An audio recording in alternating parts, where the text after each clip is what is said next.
Happy Saturday morning. Welcome in. It is the Saturday Show, 97.5, the KSL Sports Zone. I'm Christian Esparza, Alex Napoles with me, as always, and we have an eventful Saturday for you. Utah is set to kick off against number 18, Colorado, any second now. They're just showing the pregame kind of hype videos before the game as we await kickoff. We'll see if Utah can beat Coach Prime and the Buffs. Colorado has lost 6 straight games to Utah. No, 7 straight. They haven't won since 2016. Meanwhile, the Utes are sliding this year. They've lost 5 in a row, trying to avoid that disastrous 6th loss in a row that the Utes have not suffered since the mid-'80s. It's been a while. It has been a while, Alex. How are you, man? Doing good. It's been a fun week, and now I'm excited to be back here and joining you on Saturday, man. It's been a crazy week, that's for sure. It has. It has been a crazy week. Hey, you know what, man? We're here. We keep going. We keep doing things, and we keep enjoying our Saturdays. And you know what? I like the layout that we have today. I mean, we've got Utah at Colorado kicking off here at 10. We've got Utah State at home versus Hawaii. That's a 1 p.m. kickoff. And then tonight, night game, BYU hosting Kansas. You got a busy day ahead of you, man. I do. It happens. It's with the job. I'm not worried. We push through. We have fun. I can't complain about watching sports all day. There you go. But that's a good way to look at it. Man, let's get into some things because, well, okay, first we got to start the show how we always do. Do you have a highlight of your week? Highlight of my week? Oh, man. So my roommate went out of town. He was out for a little bit, came back. We had like a nice steak dinner. So that's probably the highlight of my week. Just hanging out, having steaks. I love steak. Just hanging out. Did you cook it or to go somewhere? No, his wife made it. Oh, is she a good cook? She's a good cook. Put her on blast. She's a good cook. No, she's good. She's good. I have to say that she's good because if not, then she won't make it. She won't make you more food. Oh, that's great, man. I love it. Let's see. Highlight of my week. I mean, I went over to some family's house last night and we watched the boxing. Mike Tyson and Jake Paul. My family is really big into boxing. Okay. My dad and his brother and all his cousins, they all boxed all growing up. So boxing has been a really popular sport in my household for as long as I can remember. We've always been into boxing. So, of course, they're huge Mike Tyson fans. Unfortunately, they didn't get what they wanted last night. I'll save my thoughts for on that don't you worry. We've got that in technical fouls coming up. We'll talk more about the fight, but I do love that there were so many eyeballs on this fight last night. I'll say that just because as a boxing fan, I like it when the sport has a lot of attention. Sure. And it's unfortunate that right now the attention is going towards Jake Paul when there's so many other fighters. But I mean, there was the undercard fight before it, the 2 women fighters. Yes. Incredible fight. And I mean, social media was just exploding with how good of a fight, how good of a match that was. And it was really incredible. So I hope that boxing continues to grow. But yeah, we'll talk more about this specific fight coming up in technical fouls. That'll be around 10:50. But again, Alex, we are awaiting kickoff.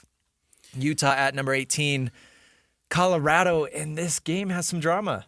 Interesting choice for big noon kickoff to firstly pick Colorado, Utah, Colorado. Okay. I think that's interesting. Why is that?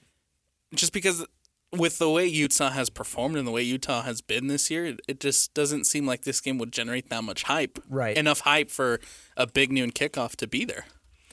Yeah, well, you're right. It is hard. Utah has completely fallen short of expectations this year. They've lost 5 games in a row, including last week's rivalry week loss to BYU, and we'll talk a little bit about that game. But at the end of the day, it is, I mean, Colorado, on the other hand, they're contending for the Big 12 title. And maybe the conference schedulers or Fox, I guess, is the one who picks this game for the big noon kickoff. Maybe they see this as a potential trap game for Colorado. Could be. But you're right. There are a lot of interesting Big 12 games today in general that they could have went with, but they chose to go with this one. Utah has beat Colorado 6 straight times. I made this mistake twice. 7 straight times going back to 2016. I keep getting those numbers mixed up. So, yeah, this has been kind of a one-sided matchup for these two teams that have played a lot over the last few years.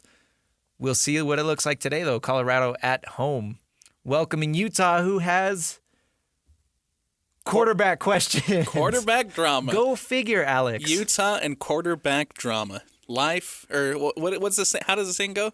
Death, taxes, and Utah quarterback drama. Something like that. In case you missed it, Brandon Rose, who started and played all game last week against BYU, turns out he's out for the season. Tore a ligament in his foot that severely limited him in his production in the second half versus BYU. So that leaves, first of all, that's the 3rd season-ending injury to a quarterback on Utah's roster this year. Cam Rising, Sam Heward, and Brandon Rose all done for the season. That leaves the Utes with only 2 active quarterbacks on the roster, Isaac Wilson and Luke Batari. What is happening? I have never seen anything like this. What is happening? The fact that you're on number 5 at this point for Utah, right? There was questions, right, whether Isaac Wilson was going to play tonight or not, or today or not. And if, we're still waiting to see who trots out here on the first drive. There's Coach Prime walking the team out here on the TV. But we're still waiting to see who's gonna take the reins. If it is Luke Batari, you're on 5th string, man. Yeah. So Steve Bartle joined Jake and Ben yesterday, and he kind of broke some news that Isaac Wilson was reportedly sick, and that there was a chance that Luke Batari could make the start for the Utes this morning. And then, of course, social media was kind of running rampant with it, going crazy. The rumor that I saw on social media was mono, and Steve Bartle came out and tweeted this morning. This is Bartle's official tweet. Isaac Wilson was sick, and the concern was that it was mono because there is an NCAA rule that prohibits players from competing with mono. However, Isaac Wilson tested negative yesterday morning. From there, it's been entirely about how he feels, and he looks ready to go. And it's also worth mentioning Steve Bartle has tweeted a video of Isaac Wilson leading some linemen and running backs onto the field. He's also tweeted some updates. Steve is there in Boulder, by the way, with this team. He's also tweeted out and said that Isaac Wilson looks to be warming up with the team. And we'll see. We still don't know for sure who's going to take the first snaps, but it is a positive sign for Wilson that he's out there warming up, at least. Yes, absolutely. Good thing he's out there. And I think as awesome as it would be to see Ferrari Batari trotting out there for the memes, I think it's important for Isaac to be ready to go for this game. I wouldn't blame him if he didn't want to play for the Utes again after everything that's happened to him. Right. But on the other hand, I mean, this is a great opportunity for him to kind of bounce back. Absolutely. Basically taking a week off last week and then plus the bye, that's 2 weeks off that he's had to kind of get right. I'd say get healthy, but he's apparently sick, so I don't know. But physically get healthy. Sure. So this could be a good opportunity for Isaac Wilson to just establish some more confidence over the past couple weeks and hopefully get some more leadership in that room as far as, having the team rally behind him and stuff. And we'll see. I said last week, at what point does this playtime is more of a detriment to Wilson than actually learning and developing? But at this point, I think with everything that's happened this season for Utah, with how the season has gone for Utah, I think it's a little bit more. I don't want to necessarily say tank, but it's more just getting ready for next year, man. I don't know if this team right now has the ability to make that bowl game. It's a big question, especially considering how they've looked in their past 5 games. I mean, they have really, really struggled to do anything on offense. Literally anything. And last week, in the first half against BYU, that was the best that they had looked in a long time this season. But then, of course, Brandon Rose gets injured. And he still played the second half, but he was clearly limited, and he did not look the same in that second half in the third and fourth quarter against the Cougars. And the Utes did not score any points after halftime. So, again, this offense just goes back to not being able to produce. And Brandon Rose was the best quarterback play that we've seen from this program since, Isaac Wilson looked good against Utah State. So maybe since then, week 3? Probably. That sounds about right. Because honestly, give him credit for that Oklahoma State win. Yeah. We got to give him credit. Going down to Stillwater in that environment.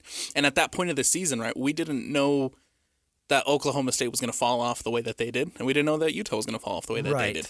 So give him credit because that was a huge and a good win. But since even then in that Oklahoma State win, Isaac Wilson didn't look the best. No, didn't look. He had some turnovers and missed throws, and he looked like a true freshman. All right, Utah won the coin toss. They are deferring to the second half, so we will not know, at least for a little bit, until who is starting quarterback for the Utes. Meanwhile, Shedeur Sanders and Travis Hunter are going to start with the ball for this game. Of course, we are going to keep you updated throughout this game. Let's talk about this one, though, the game in particular. Last year, Luke Batari and the Utes beat Colorado 23-17. That game was here in Salt Lake City. But, Alex, how are you feeling about this one as far as this matchup in particular? This year, I think it's going to be a lot more difficult. And, look at that. First play of the game, intercepted by the Barton Utes. There we coming go. up with an INT on the first play. Let's go, Lander. That's crazy. That's good. That's a good start. Does that change your analysis of what you were about to say? Look, okay, but this now, take it back to the Arizona State game. Utah had a couple of opportunities on short fields, right, as we're seeing right now, where they couldn't capitalize. Okay. So now it's incredibly important and incredibly vital to capitalize on this turnover. You're set up, at the 25? A little bit before the 25? Right. You got to capitalize. You have to take this opportunity. You're in prime scoring position. You got to punch it into the end zone. And it looks like that is Isaac Wilson. Isaac Wilson under center to start the game for the Utes. I can't see where they're at yard-wise, but you're right, Alex. You get the short field here. Your defense does literally the best thing that they can do, and starts off the game by creating a turnover, giving the offense a short field. Let's see if Isaac Wilson can capitalize on this and give these guys the momentum that they need. Start off strong with a touchdown here, not just a field goal. And that's the big thing, is they need 7s. Yes. You're not going to win this game with 3s. Colorado has one of the most explosive offenses in the Big 12, in the country, to be honest. And they can hurt you through the air. If Utah can come here, capitalize, kind of give a little bit of a punch in the gut to Colorado here early, not only do you obviously grow confidence for this whole entire offense, but you grow confidence for Isaac Wilson. So I think it's going to be super important here for Utah to capitalize on this opportunity. But more so defensively, you have to keep, obviously, all eyes on Travis Hunter. You have to keep all eyes on Sanders, because this is a really good offense. And if you can minimize the damage that this offense can do, Utah has a shot. Travis Hunter, obviously, in the Heisman race, whether you have him first, second, or third, is up for debate, but there's no doubt that he is one of the favorites to win that prestigious award. Of course, entering the final stretch of this season, he's going to be doing everything that he can to solidify himself as the front runner. Over 800 yards receiving on offense, and then defensively, he's one of the best corners in the country. So he is truly a special, special player, and that's going to be key for Utah, is kind of limiting what Travis Hunter specifically can do on the offensive side of the ball. Defensively, I'm not too worried about that, just because that's not Utah's style to air it out. I mean, they don't air it out to their receivers. Right. They just don't. So to be honest with you, Alex, I'm not worried about Travis Hunter's ability to impact this game as a corner. But as a receiver, he's dangerous. And the other problem is that Colorado has 3 other receivers that can do damage as well. They have 3 guys over 400 yards, plus Travis Hunter with over 800 yards receiving on the season. Yes.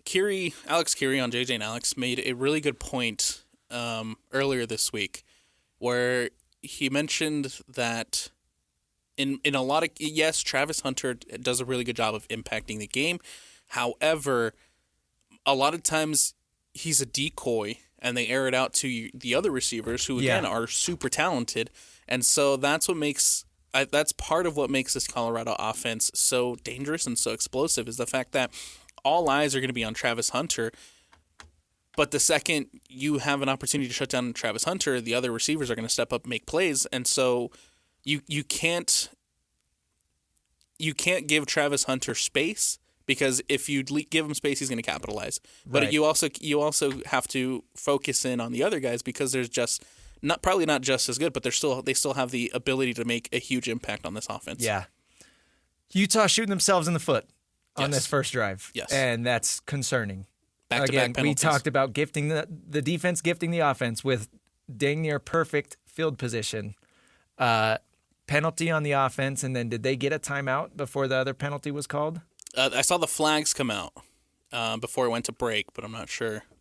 With no audio, I'm not sure what the call was. Either way, not a good way to start off this drive for the Utes. And we were just talking about how important it is to score a touchdown on this first drive. I don't want a field goal. I don't. You're going to lose this game if you're kicking field goals. I don't think they every want drive. a field goal. I don't think they want a field goal either, but you have no chance at winning against this Colorado team if you resort to kicking field goals. Right. It's how difficult is it? I want to know from a Lander Barton perspective or a Karenni Reed perspective, or really anyone on that defense, is how difficult is it to be playing lights out for most of the season, and in a lot of cases set up your offense with short fields and in good position to make something happen, right? The Arizona State game comes to mind. The TCU game comes to mind. Now here we have an early opportunity to see that, but your offense can't capitalize. How is it demoralizing to a defense? Does it become detrimental to a defense when your offense can't capitalize on what you give them? It's got to be so frustrating. It's no doubt. I mean, if I was on that defense, I'd be furious. I'd be sick of it. But I mean, I'm not on that defense, right? It looks like so far throughout this 5-game losing streak, these players are holding together. They're sticking together, and the defense continues to show out and perform. And maybe there's a saving grace that there's so many seniors on this defense. And to be honest with you, Alex, they're probably wanting to improve their draft stock, especially with Utah's record and losing a lot of national eyes. There are a lot of defenders that are probably desperate to do everything that they can to get drafted as high as possible. A little bit of a tush push there for the Utes, and they do pick up the first down to reset those chains and potentially salvage this drive. Again, we will keep you updated. They're to about the 10-yard line, so they're in really good scoring position here. But you're right, Alex. It's a great point. I mean, you've got a defense that continues to show up and show out, and with 3 games left of the season, I mean, let's hope this Utes offense can thank that defense by scoring touchdowns. That's the hope. And with just so many questions and so much uncertainty surrounding this Utah team, they need to go out there, like I said, hopefully get bowl eligible, but at the same time, just start planning for the future. Just start looking ahead and start figuring out who this team is going to be next year, what this team is going to be next year, right? There's so many. We talked about it in the preseason about how many seniors and how many veterans were coming back to this team that could obviously lead Utah to big things. It hasn't worked out that way, and now those veterans and those seniors, they're not going to be back next year. Right. So that's kind of a hard balance to find, right? Because again, going back to wanting these players to get drafted as high as possible, obviously that's a huge selling point for your program, especially in a season like this where things aren't going well and you're not winning football games. You'd like to at least be able to say, hey, last year we had Cole Bishop get drafted in the 2nd round or whatever. This year we had Karenni Reed drafted. We had Lander Barton drafted. We had all these players drafted. We can still put players in the NFL. But at the same time, you do bring up a good point. You want to see what you have in these other young players because this offseason for the Utes is going to be huge. There's going to be a lot of changes. They're going to have a new offensive coordinator. Who knows what Kyle Whittingham's future is going to hold? They may have an entirely new coaching staff as far as Morgan Scalley transitioning to head coach. They would need a new D coordinator and a new offensive coordinator. Isaac Wilson just took a big, big sack. That knocked him back about 10 yards. Can't take that on 3rd and goal, man. 1 step forward, 2 steps back for Utah's offense on this first drive. Can't take that on 3rd goal. Or 3rd and goal. So is it 4th down now? It is 4th down now. All right. It's 4th and at least 15. They are settling for a field goal here, so not what you want to see. Again. Just what we were talking about, man. Just what we were talking about. You have to punch it in this situation. Credit to Lander Barton for getting the interception. Absolutely. At least Utah gets on the board first. They're playing with house money this drive. Okay, it was a free possession off a takeaway, so 3 points is better than 0, I guess is what I'll say. But Chris, I know we got to go to break here soon, but one of the questions that you have in here is a talking point that I want to hammer on a little bit. Oh yeah, we've got time. It's should BYU fans want Utah to win this game? Yeah. It's interesting because the Big 12 conference race is coming down to the wire. It's BYU and everybody else, right? But it does seem like we are on a collision course for a BYU-Colorado Big 12 championship game. So right now, BYU is, of course, 6-0 in the Big 12. Colorado is 5-1, and then you've got 4 teams that are 4-2. That's Arizona State, Iowa State, Kansas State, and West Virginia that are 4-2. So a Colorado win here today would basically guarantee that they're going to see BYU in the Big 12 title game, barring a disaster down the stretch for either of those two teams. A loss here would mean that it's anybody's game. So it's basically, if you're a BYU fan, who would you least want to play in the Big 12 title game? And that's an interesting question because you've got teams like Kansas State, who BYU beat already, but at the same time, we know that they're dangerous, and it's really hard to beat a good team twice. So I'd be wary of Kansas State. That's a team that I would not want to see in the Big 12 title game for BYU. Iowa State is a team that lost 2 in a row after looking like the second best team in the conference for most of the season. So we're not really sure what they have there.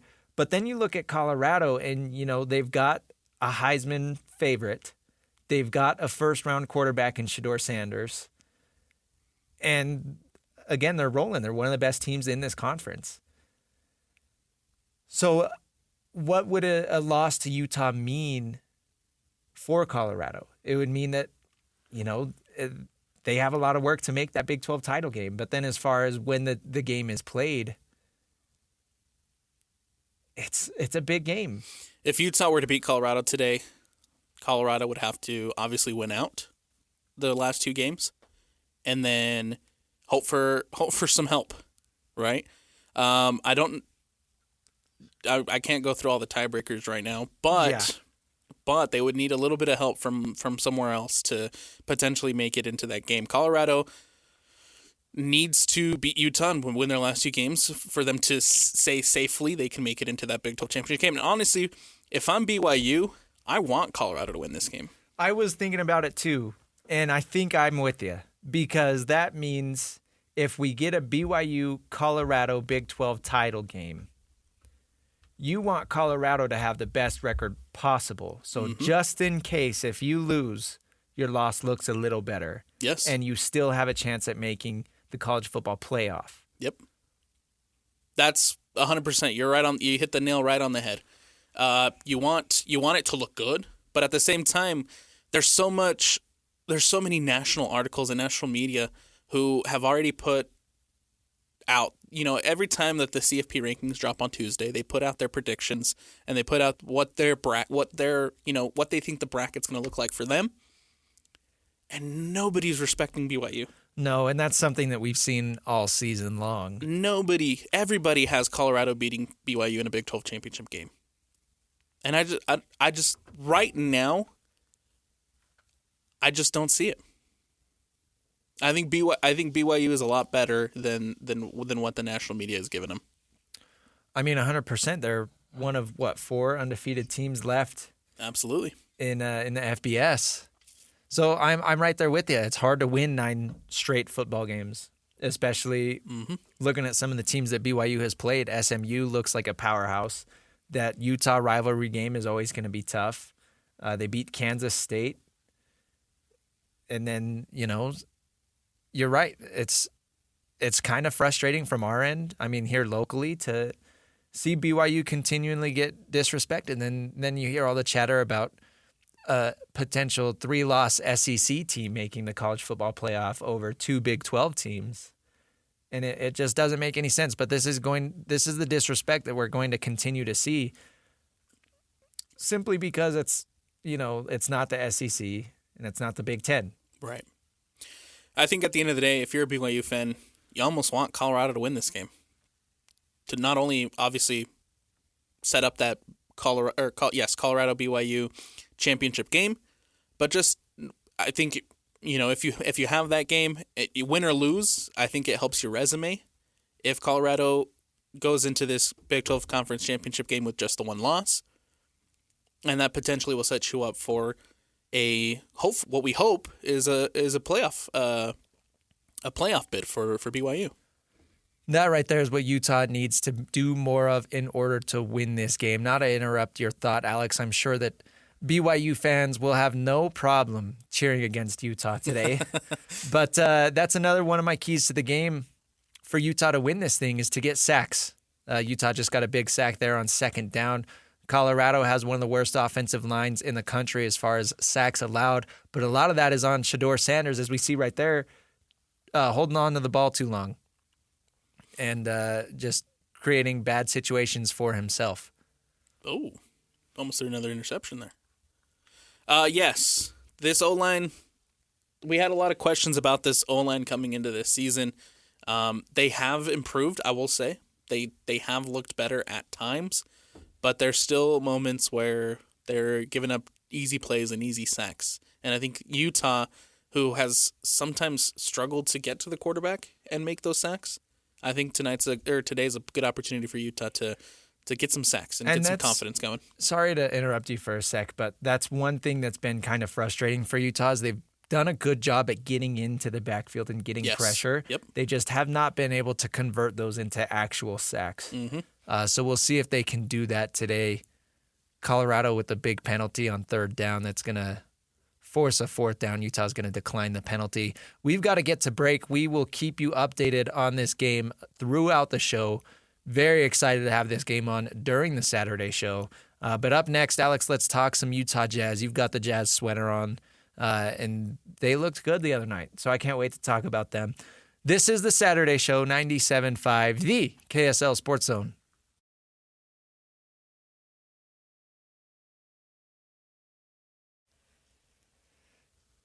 It's the Saturday show, 97.5, the KSL Sports Zone. I'm Christian Esparza, Alex Napoles with me. Shout out to Parker producing. We've got him running laps around the Triad Center, running back and forth between producing our show and cutting highlights for Utah at Colorado. Utah allowed the touchdown on 4th down. Alex, the Utes got Colorado into a 3rd and 23. Then Colorado had a 19-yard pickup to make it 4th and 5, and Shedeur dropped in a 40-yard touchdown pass to Will Shepard right in the bucket. Colorado now leads 7-3. And what do we have here? Is it a fumble? Yeah, ball came out, but it looks like Bernard was able to fall on top of it. The Colorado defender had it in his hands. That's scary. He had it in his hands. He did. But looks like Utah got it. Oh, my gosh. This is close to a disaster. I mean, if Utah's offense is so bad that if they don't score on this drive, the game might be over. And I'm not exaggerating. And that's the unfortunate part, man. Like, how did we get here? You know? To Utah's offense being this bad? How did we get here? Well, it's easy. You've got a backup quarterback. Well, you got a true freshman that's your backup quarterback. Mistake number 1. Mistake number 2, you're on your backup offensive coordinator. Mistake number 3, you're riddled with season-ending injuries and players leaving the program on offense. Did we not learn anything from last year? No, not a single thing. Yeah. We're just playing the same tune, man. It's the same song. It's the same record. Just spinning around on that little vinyl needle.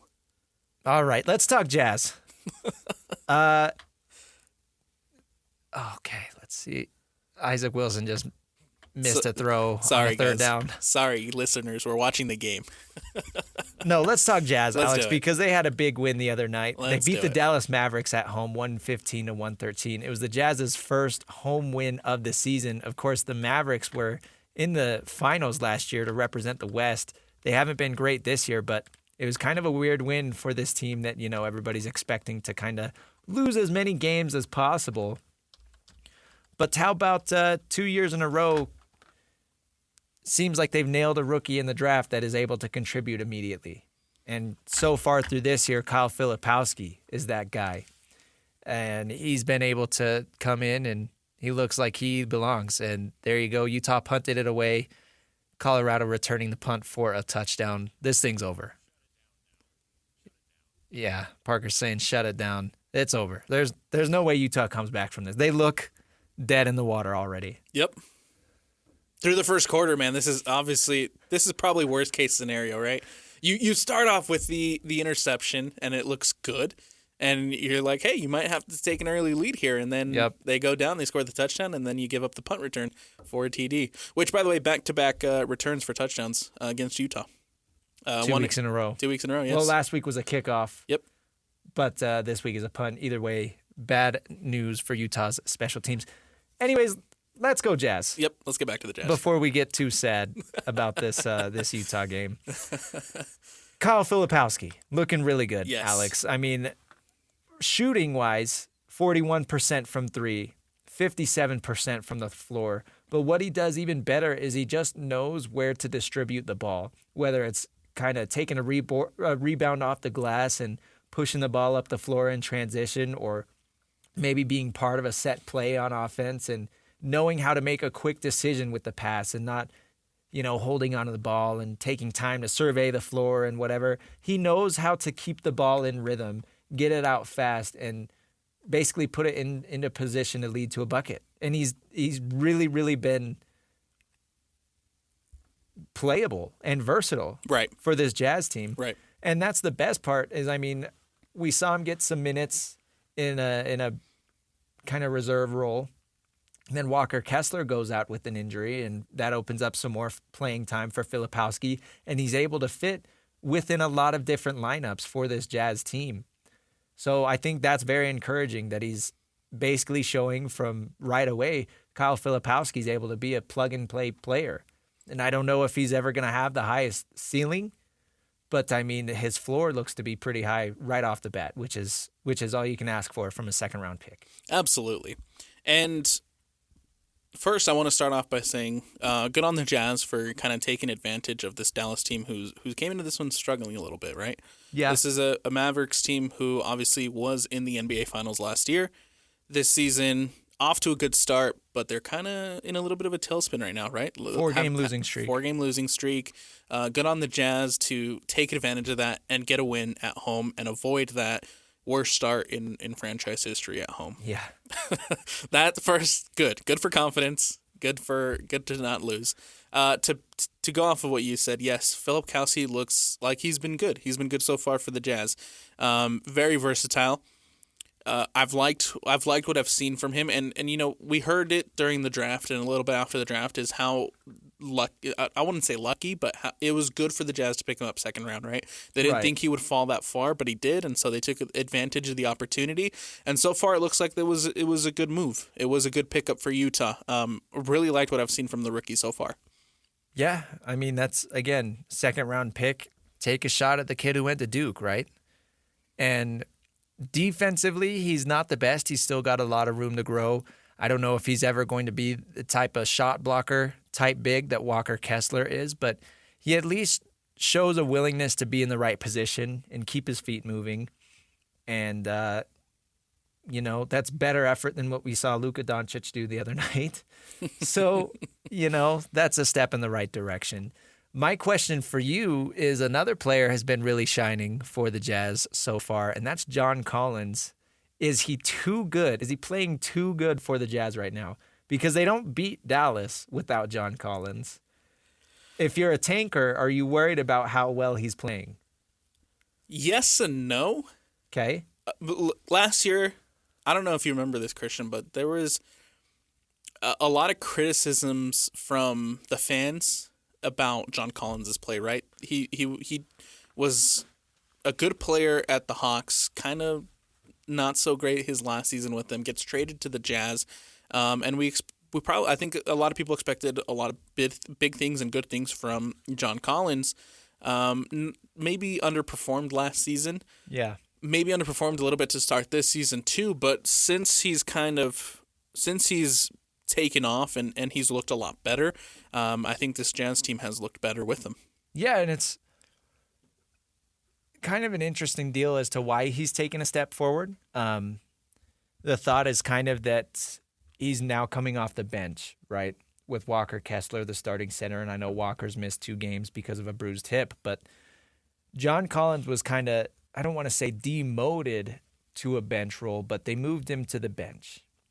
And so whether maybe he's playing with a chip on his shoulder, maybe he's a little frustrated, or maybe it's just a better matchup for him going against other teams' backup centers. Regardless, he's been playing really well. And I would be surprised if the Jazz don't trade him by the deadline, simply because of how well he's been playing again. They've won 3 of their last 6 games. And if this is a team who, again, you hear youth movement, yada, yada, yada, but at the end of the day, I'm sure they don't want to win more than 25 games. John Collins is playing probably too good for that to happen. So if the Jazz really want to focus on securing a high draft pick, they might have to make another trade deadline move for the 3rd year in a row. And yes, I think if there is a market, and I think if teams are willing to put up a good package for John Collins, that's something you should definitely consider. Right. Which all along was kind of the goal when you traded for him in the first place. Yeah, but like we said, last year he underperformed. Right. I don't think a lot of teams are necessarily wanting to take that gamble on Collins, but if he continues playing the way that he is now, that could be a different conversation come February. And it could be how much can we get for John Collins, and if it's a good enough deal, if it's a good enough move for the Jazz, I don't see why you can't take it. Right. Especially because, I mean, they're nowhere near contending. So if you can flip Collins for a young player and a decent draft pick, a late first or early second, go do it. They got him through a second rounder and Rudy Gay, right? A bag of chips and a ham sandwich. Yeah, so if you're able to flip him and get something good back, like, hey, why not, man? That's an amazing deal. And again, that was kind of the plan the whole time, I feel like.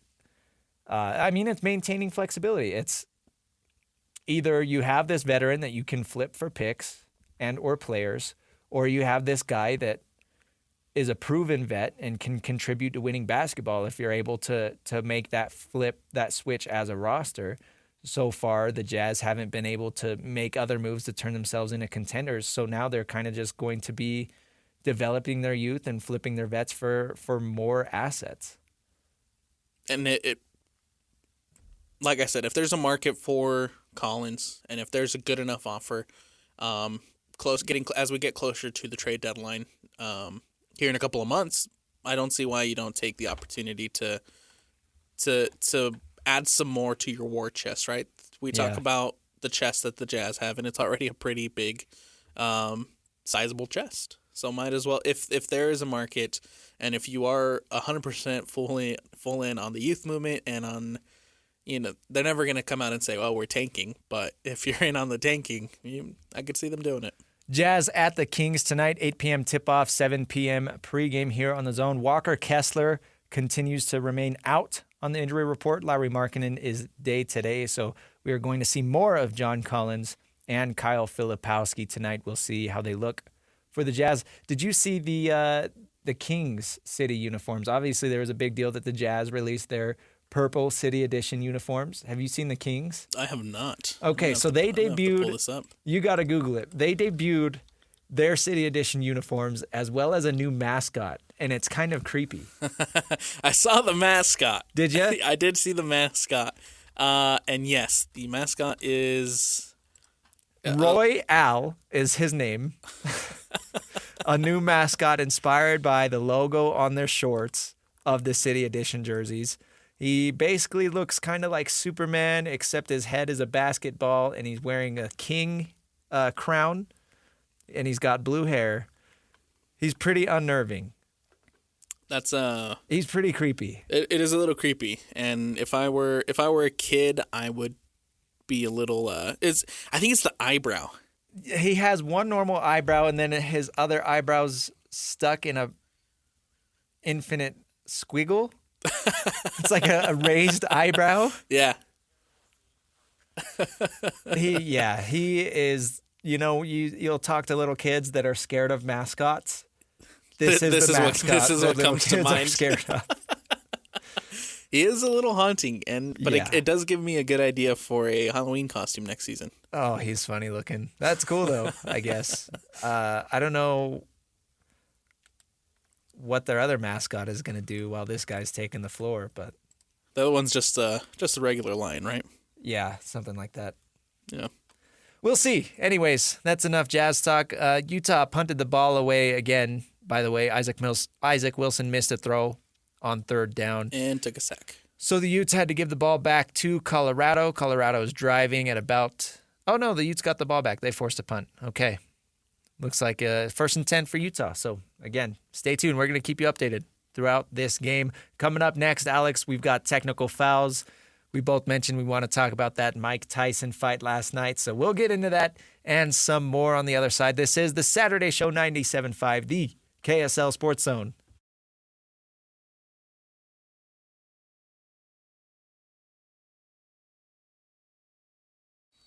Technical fouls, 97.5, the KSL Sports Zone. It's the Saturday Show. Christian Esparza, Alex Napoles. Alex, I will start things off real quick with a question for you.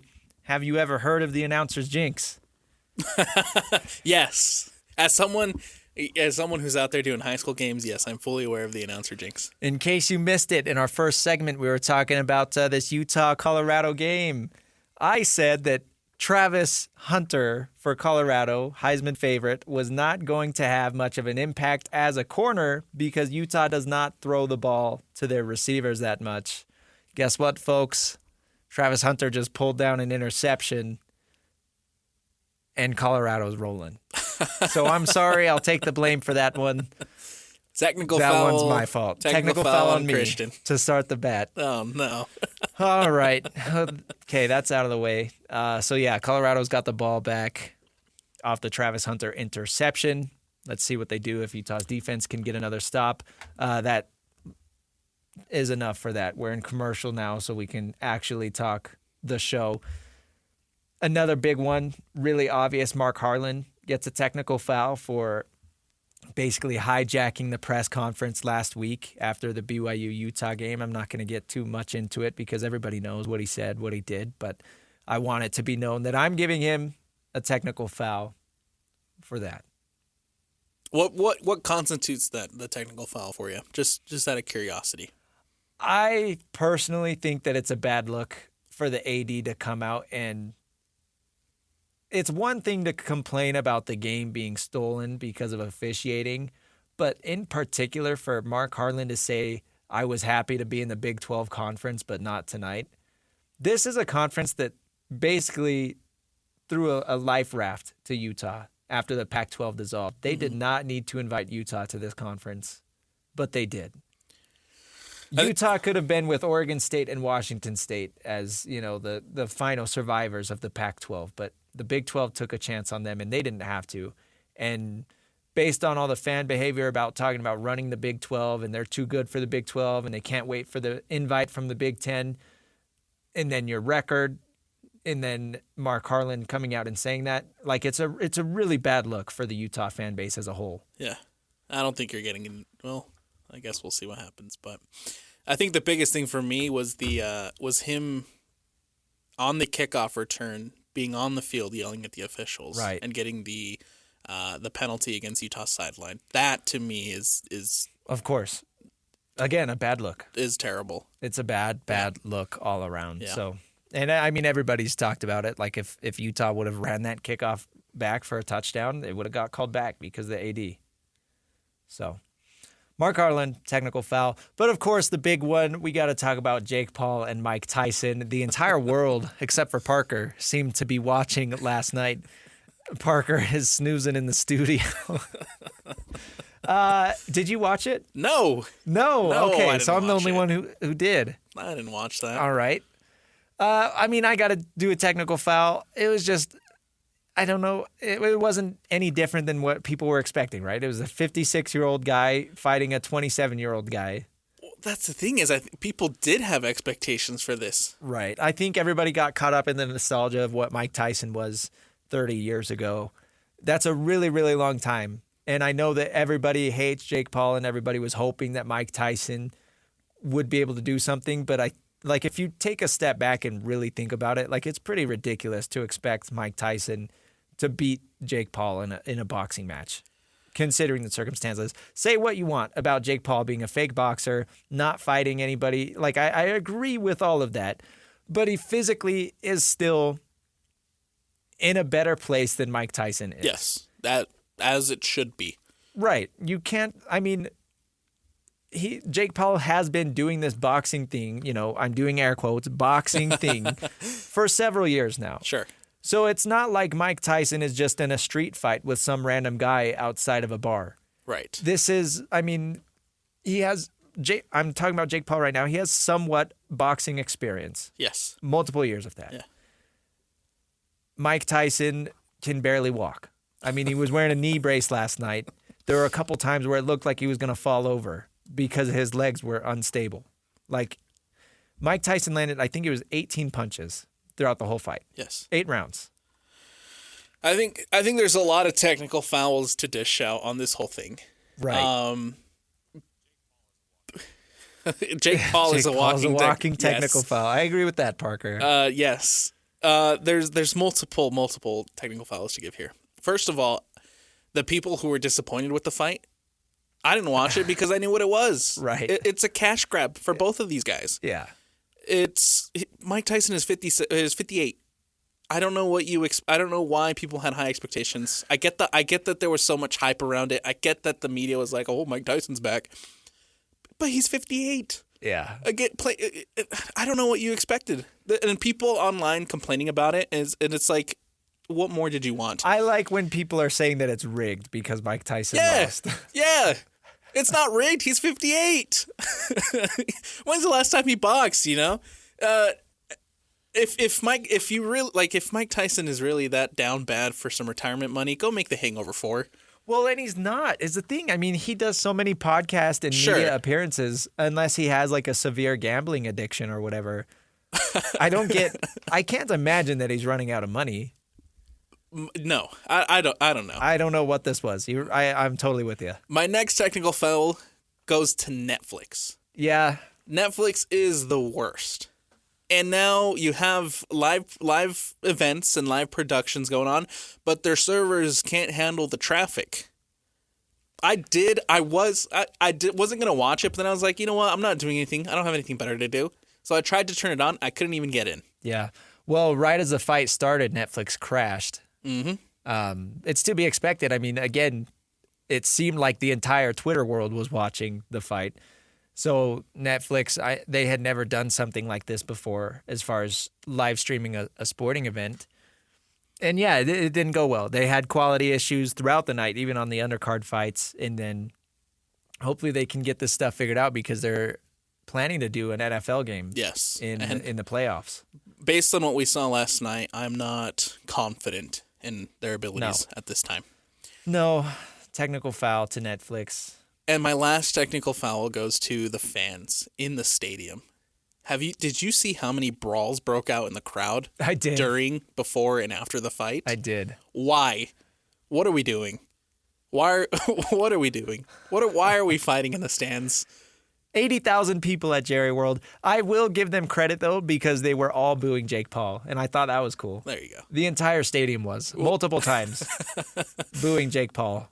Just this whole thing to me is a technical foul. Yeah, and that's what you're going to get. Again, Parker said it best. Jake Paul is a walking technical foul. All of these fights that he continues to put together,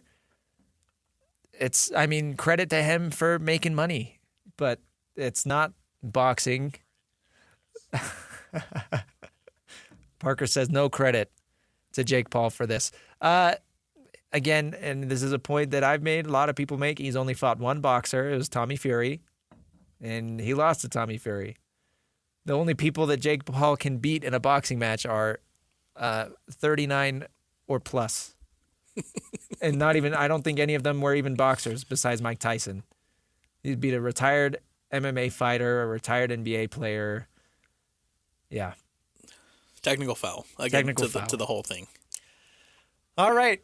Not much has happened in this Utah-Colorado game since we last updated you. It's 14-3. Colorado leads. Utah has the ball right now around midfield. It is 3rd and 8. We'll see how this drive goes for the Utes.